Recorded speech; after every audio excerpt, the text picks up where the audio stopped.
semua ormas-ormas yang katanya Pancasilais, yang bersedia berperang jika ada orang-orang atau kelompok yang mau mengganti Pancasila. Sekarang sudah jelas di depan mata kelompok itu.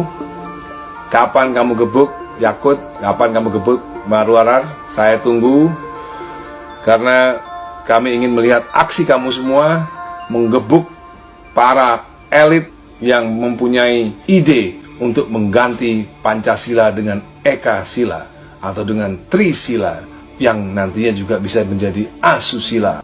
Assalamualaikum warahmatullahi wabarakatuh. Om Swastiastu, Namo Buddhaya. Salam kebajikan, salam rahayu, salam sejahtera, selamat datang, selamat berjumpa lagi bersama Gus A dalam channel Tanda Tanya Politik, semakin gila semakin asik. Ahmad Dhani bertanya katanya, kenapa sih kita-kita ini benci kepada khilafah? Bukankah khilafah itu bisa membawa kebaikan kepada bangsa dan negara ini? Bukankah khilafah itu adalah hukum Allah? Bukankah khilafah itu adalah tuntunan Nabi? Kenapa umat Islam banyak yang benci kepada khilafah?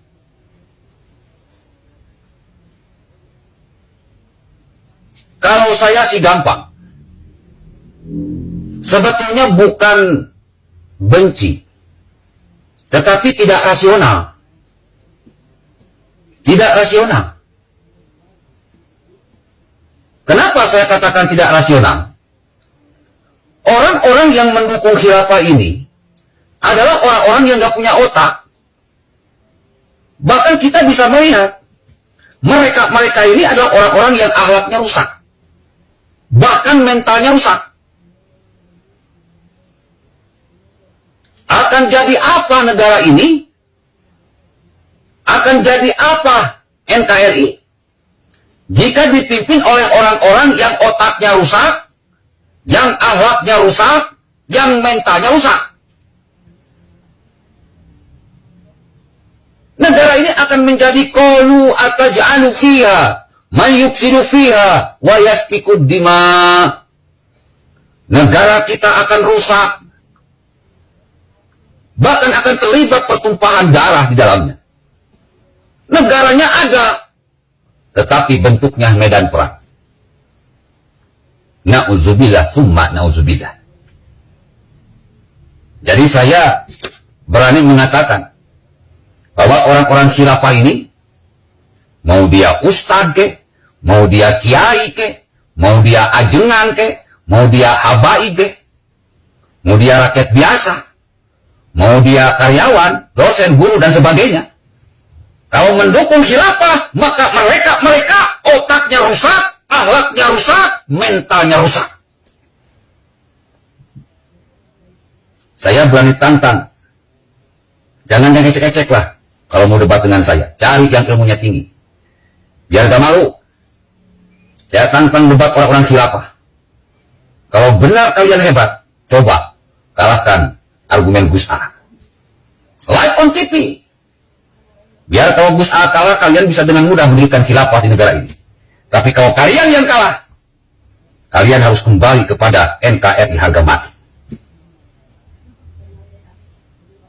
Dan harus kalian catat, sudah ribuan ustadz yang murtad di tangan Gus A, yang aslinya khilafah jadi Pancasilais. Saya tidak hanya berargumen, saya bisa mencuci otak orang-orang yang sudah terpapar khilafah dengan mudah. Dan saya sanggup membongkar provokator khilafah dengan mudah. Tetapi sudah 6 tahun saya berkuar, sampai saat ini saya masih belum diberikan kesempatan untuk membungkam ulama-ulama khilafah, para provokator khilafah. Bapak, Ibu, hadirin pemuda-pemudi sebangsa setanah air. Saya tidak hoak bilang orang-orang khilafah ini orang-orang yang otaknya rusak, akhlaknya rusak, mentalnya rusak. Karena orang-orang khilafah, baik HTI, FPI, PKS, MUI, Rizik Syihab, Bahar Smith, dan kawan-kawan, itu otaknya, akhlaknya, mentalnya sama dengan ISIS, sama dengan Taliban, sama dengan para pemberontak Suriah, para pemberontak di Irak, Libya, Yaman, sama. Ambisi kekuasaan yang sangat tinggi, menghalalkan dalam segala cara dalam perjuangannya, cuci otak, jual ayat, jual mayat, dan sebagainya. Sama karakternya. Orang-orang kayak gini merasa bersih, mengkafirkan orang lain, merasa benar sendiri. Jika diberikan kesempatan untuk memimpin di negara ini, hancur.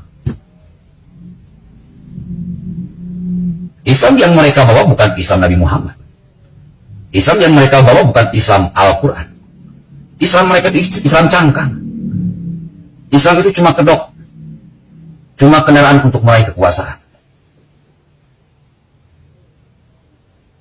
Suatu hari saya pernah bertanya kepada seseorang, "Hey bro, kita dilahirkan bukan keinginan kita. Kita hidup bukan keinginan kita. Bahkan kita mati pun bukan keinginan kita. Lalu siapa kita?" Banyak orang terdiam dan tidak bisa menjawab.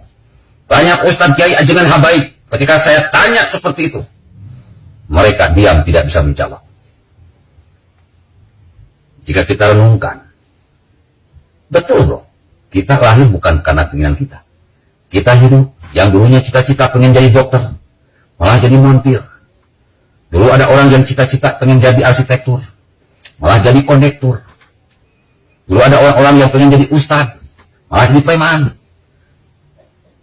Hidup ini bukan keinginan kita. Dan kita mati pun bukan keinginan kita. Tidak ada satupun manusia yang tahu tanggal pasti, hari pasti, bulan pasti dia meninggal. Kalau begitu siapa kita? Lalu saya jawab, kita adalah tanah. Orang muda pasti jatuh ke tanah.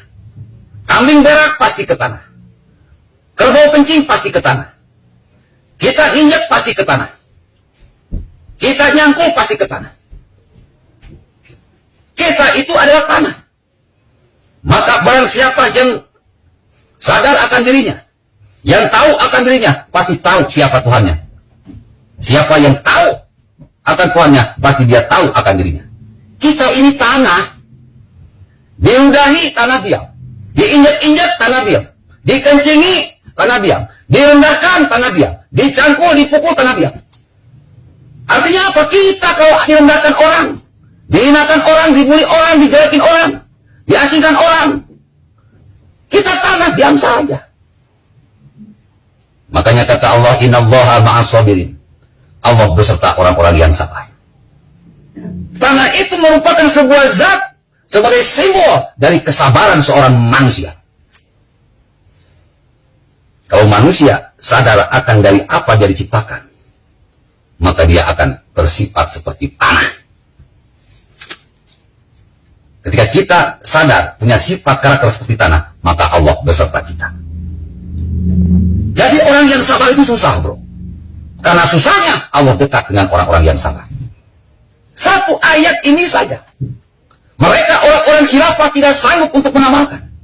Mereka orang-orang khilafah tidak sanggup untuk melaksanakan. Tersinggung sedikit demo, tersindir dikit demo, teriak-teriak PKI, teriak-teriak liberalis, teriak-teriak kapitalis. Orang-orang yang menjadikan hawa nafsu sebagai pemimpin di dalam dirinya, ketika dia dijadikan pemimpin, maka dia akan merusak. Makanya saya tidak percaya kepada orang khilafah. Karena orang Islam itu adalah orang yang sabar. Bukan orang yang tukang demo. Bukan orang yang memberontak. Bukan orang yang mengancam negara. Bukan orang yang menantang negara. Itu bukan orang Islam. Itu manusia-manusia setan. Cangkangnya Islam, kelakuannya kayak setan. Orang-orang kayak gini nggak usah dikasih kekuasaan. Bahaya. Jadi kita tidak benci sama khilafah. Karena penelitian yang saya simpulkan, orang-orang khilafah itu adalah orang-orang yang terlalu mengandalkan hawa nafsu daripada rasionalitas. Otak mereka rusak, akhlak mereka rusak, bahkan perbuatan mereka pun rusak. Nauzubillah, summa nauzubillah. Wahai rakyat Indonesia dari Sabang sampai Merauke, jangan pernah kasih suara sedikit pun kepada calon presiden yang